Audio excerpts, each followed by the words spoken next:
कौन था महारथी कर्ण का बालपन का गुरु, परशुराम या द्रोणाचार्य। टीवी सीरियल्स और अन्य धारावाहिक में यह बताया गया कि कर्ण जब अपनी बालपन की शिक्षा लेने द्रोण के पास जाता है तो द्रोण उसे यह कहकर अस्वीकार कर देते हैं कि वो एक सूत पुत्र है और वो कुरु राजकुमारों को ही शिक्षा देते हैं। पर वर्तमान में जो महाभारत ग्रंथ उपलब्ध है उसके अनुसार आर्यवर्त के कई इलाकों, राज्यों और कबीलों से राजा, अंधक और वृष्णि वर्ग के लोग द्रोण के आश्रम में शिक्षा प्राप्त करने के लिए आए थे और उनके अलावा कर्ण भी वहां शिक्षा प्राप्त करने के लिए आया था और बालपन में ही कर्ण की दुर्योधन के साथ गहन मित्रता हो गई थी।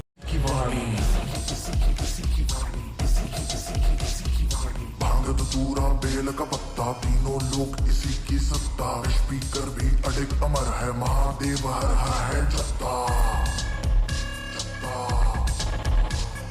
वही शून्य है वही इकाई, वही शून्य है वही इकाई, वही शून्य है वही इकाई, जिसके भीतर बसा शिवाय।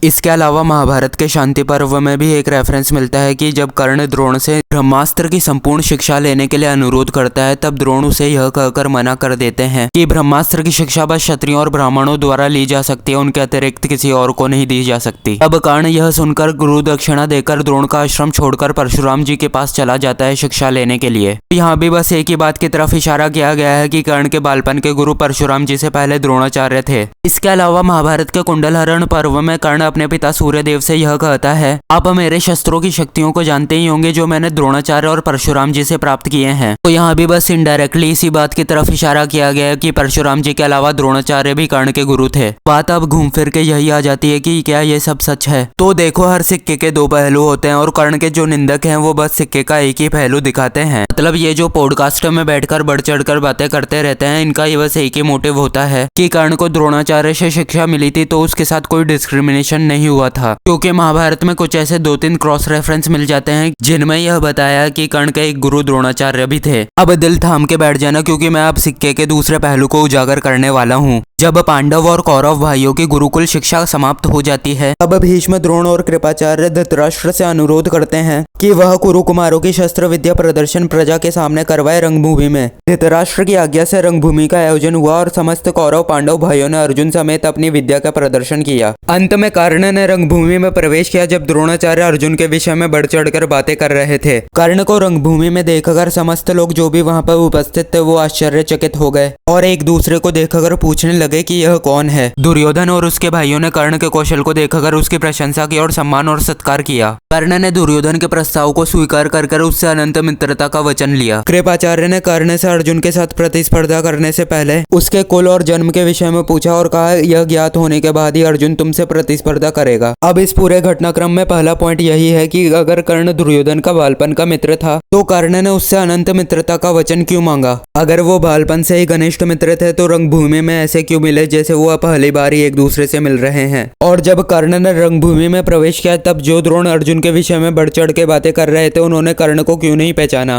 द्रोण क्या वहां पर उपस्थित एक भी व्यक्ति ने कर्ण को नहीं पहचाना। अगर कौरवों और पांडवों के साथ कर्ण ने द्रोणाचार्य के आश्रम में बालपन में शिक्षा ली थी तो कौरवों और पांडवों ने कर्ण को पहचाना क्यों नहीं। अब कुछ लोग यहाँ पर यह कह सकते हैं कर्ण बालपन की अवस्था से युवावस्था में पहुंच गया था, इसलिए कोई भी शायद उसे नहीं पहचान पाया। तो यहाँ पर मेरे पास एक और पॉइंट है, कर्ण की जन्म अवस्था से ही उसके शरीर से कवच और कुंडल जुड़े हुए थे। वो देखकर कुंती ने भी कर्ण को पहचान लिया। कुंती ने कर्ण को नहीं तो बाल्यावस्था में देखा था, नहीं युवावस्था में, फिर भी कवच और कुंडलों को देखते ही कुंती ने कर्ण को पहचान लिया। तो ये तो हो ही नहीं सकता कि द्रोणाचार्य के आश्रम में शिक्षा लेने के बावजूद और बालपन से साथ रहने के बावजूद भी कर्ण को किसी ने पहचाना नहीं। महाभारत का यह जतुगृह पर इस बात को फेक साबित करता है कि कर्ण ने बालपन में द्रोणाचार्य से शिक्षा ली थी।